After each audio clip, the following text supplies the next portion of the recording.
Right now, I want to talk to you about the importance of creativity. Now, creativity can seem so unimportant in the big scheme of things for most people, especially right now as the world grows more complex and uncertain. Creativity is the one thing that we can look forward to, the one thing we can assume authority over. I always dreamed of the time I could spend being creative in my professional life. When I sat at a desk every day, sometimes the feeling could be overpowering. Looking back, I can see the beauty of this. The more frustrated, bored, or restricted I felt, the clearer my creative vision. Even now, as an entrepreneur, I'm much happier just creating for creation's sake. This is when some of my best work arrives. Each of us owns a creative side. Some of us write, some of us sing, some of us paint and draw, some of us produce three-dimensional works of art. Some of us are just beginning our creative pursuits. Some are continuing on a lifelong journey of beauty and self-expression.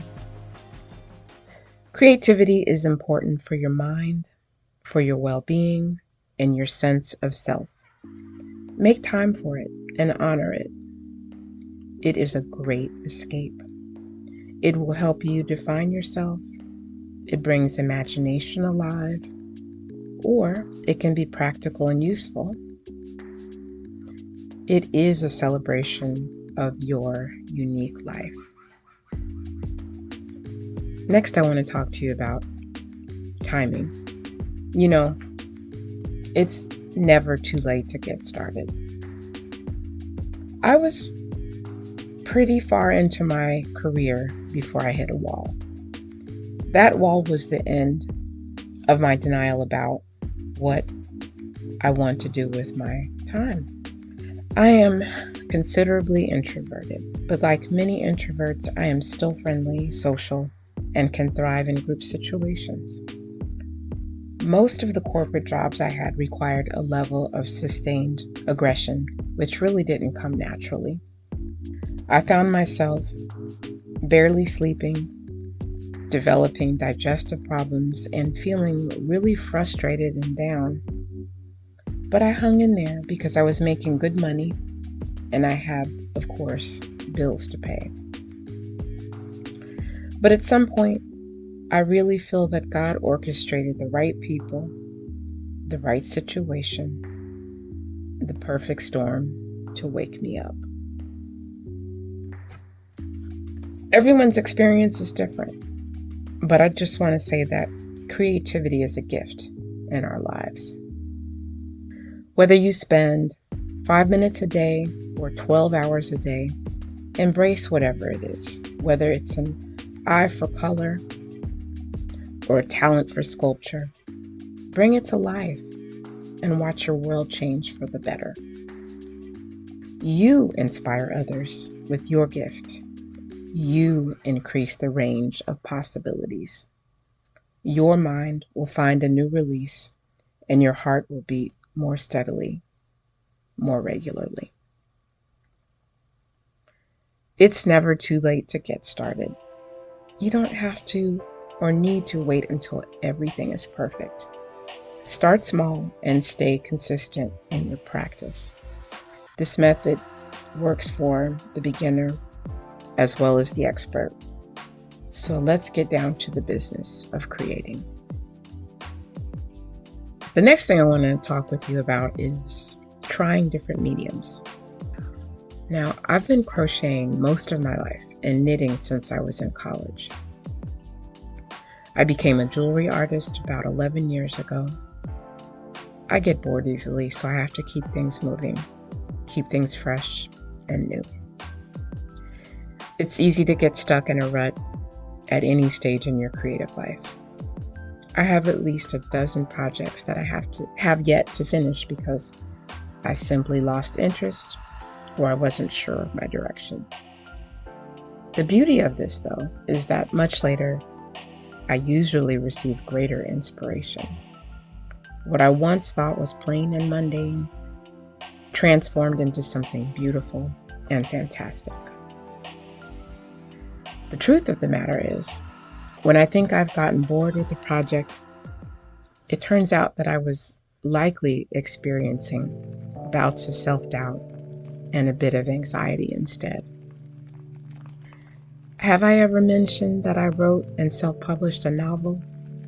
See? I conveniently tucked that facet of my creativity out of sight, and the question is why? Unlike my other creative outlets, my writing is something that came straight from my heart. In the midst of all that vulnerability, I published, promoted, and distributed that book amid rave reviews and harsh criticism. That was a very exciting time in my life, but also a time that transformed the way I felt about myself and people in general. I have retreated from that author life, at least for the time being, as many of the activities just didn't mesh well with my introverted nature. I will tell you, though, that I am by no means finished. Trying a different artistic medium has proven vital to my longevity as an artist. We have to discover what we're made of and where our limits lie. You may also find that one medium enhances another. Get good at one thing and research, investigate, and try out your next best thing. Now let's talk about the legacy of creativity. My mother didn't have a lot of time in her day. My parents had 6 children, and I was the youngest. She ran a daycare, had a household to run, and between her and my father, we almost always had home-cooked meals. My parents were also considerably strict. They always knew where we were, and that was mostly at home if we weren't at school. I used to be, when I was a child, incredibly resentful of this. While my friends and classmates were bonding and socializing, I was kept under the watchful eye of mother, father, and older siblings. What I didn't know at the time is that I was being blessed with a demonstration of love and care, blessed with protection, and ultimately with the blessing of creativity. Having 2 incredibly intelligent parents gave me previously unrecognized advantages. My father was a builder and had a very keen eye for beauty. He had a green thumb and the heart of an army general. That combination resulted in a beautiful, well-ran home inside and out. Our garden provided fresh produce year-round, our front yard was gorgeous, and our home was well-furnished. My mother had an incredible eye for fashion, color, and lines. She was a seamstress in her spare time, and her hair was always picture-ready. They were the template for my creative life. Their lives were practical yet beautiful. They worked hard but made everything they did appear effortless. One of the things about art and creativity is that we have a duty to share and nurture it.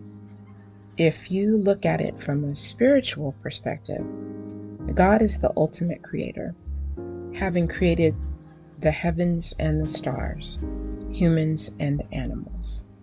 I would definitely say that those were worthwhile pursuits.